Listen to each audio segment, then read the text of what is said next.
सगळ्या मी याच्यात भाज्या टाकतोय.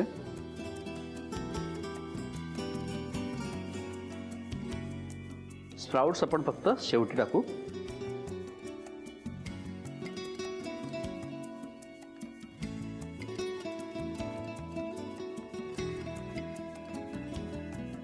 मंडळी, आम्ही हॉटेल्समध्ये वगैरे ना हे आजकाल लग्नामध्ये वगैरे याचे लाईव्ह स्टेशन्स ठेवतो ओरिएंटल फूडचे. मग त्याच्यामध्ये पण बऱ्याच वेळा काय आहे की तिथे खूप सॉसेस आणि हे ते ठेवायला लागतात. तर आजकाल ही गोष्ट आम्ही तिथे पण चालू केलेली आहे की या सगळ्या गोष्टी किती इझी आहे ना करायला. लाईव्ह स्टेशन असेल तर ह्या मसाल्याचे पॅकेट ठेवतो आजकाल आणि बस एक हे आले म्हणजे एक फंक्शन सुरू झालं की थोडेसे आपले व्हेजिटेबल्स टाकायचे, राईस टाकायचं आणि त्याच्यामध्ये चमच्यानी हा मसाला टाकला की आपला फ्राईड राईस तयार होतो. बस कन्व्हिनियन्स फार महत्त्वाचं आहे त्याच्यामध्ये, कारण की खूप गर्दी होते एकाच वेळी. तर त्यावेळी आपल्याला झटपट सगळ्या गोष्टी करायला लागतात. त्याच्यासाठी ही गोष्ट एकदम उपयुक्त पडते. खूप सॉसेस टाकायला नको, काही टाकायला नको, मसाला टाकला की फ्राईड राईस तयार. क्या बात.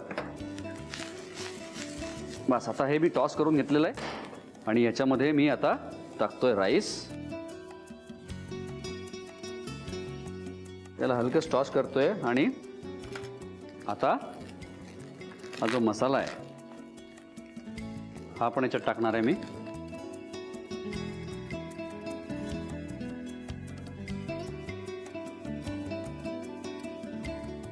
आणि आपण बोलल्याप्रमाणे फक्त 100 ग्रॅम भाज्या जर असतील तर 200 ग्रॅम राईस आणि 1 पॅकेट हा मसाला हे पुरेसं होतं.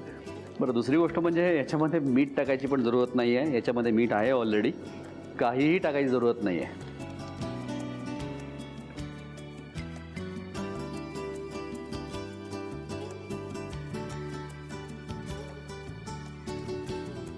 याच्यात जाऊ देऊया आता स्प्राउट्स आणि कांद्याची पात. वाह, काय कलरफुल मस्त दिसतोय राईस. आणखीन थोडासा मसाला हवा आहे का बरोबर आहे ते बघून घेऊ एकदा. सगळ्या गोष्टी परफेक्ट आहे.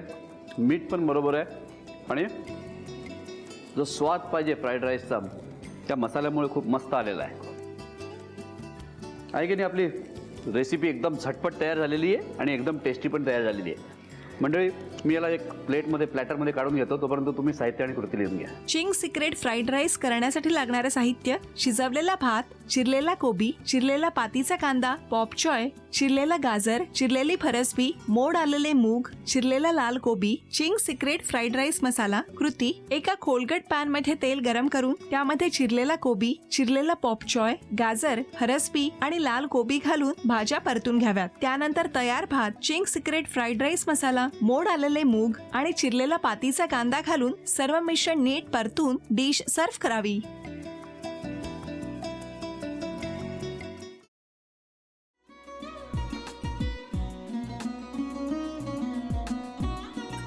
लावू का?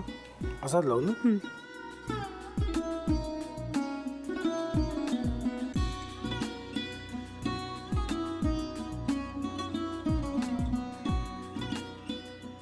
आता काय करायचंय? आता आपण ड्राय स्टफिंग दुसरं काय करणार आपण त्यात? आपण ह्याच्यात मेयोनीज न टाकता बाकीचे सगळे साहित्य टाकायचे. अच्छा, हे सगळं. ऋतू, माझा तर विश्वासच बसत नाहीये. म्हणजे अगं बहिणी आमचं लग्न व्हावं म्हणून किती प्रयत्न करत होते आणि ते सगळं करताना ती शिवच्या आम्हाला माहिती पुरवते. नाही, मला नाही वाटत. गौरी, खूप चांगली आहेस गं, म्हणून तुला सगळं जगत चांगलं दिसतं. पण शिव उगाच बोलला असेल का? त्याच्यावर विश्वास नाहीये का तुझा? शिववर पूर्ण विश्वास आहे मी तुम्हाला. पण तो आता हे जे काही करतोय ना, म्हणजे निशा बहिणी समोर त्या राधिका सोबत फिरण्याचं नाटक वगैरे, ते त्याचा काही उपयोग होणार नाहीये. अगं असं कसं म्हणतो?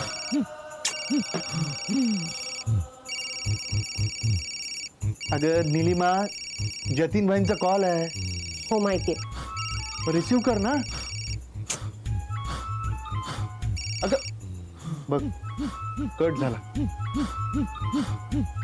आता तू रिसीव केला नाहीस म्हणून ते मला करतील. पुन्हा आला बघ. घे बघू. पण हे एक ना एक दिवस घडणारच होतं. आता मला कळलं तुम्ही 2 दिवस झाले काय सांगत होता ते. बनू हे संकेत असतात आणि हे ठरवून येत नसतात.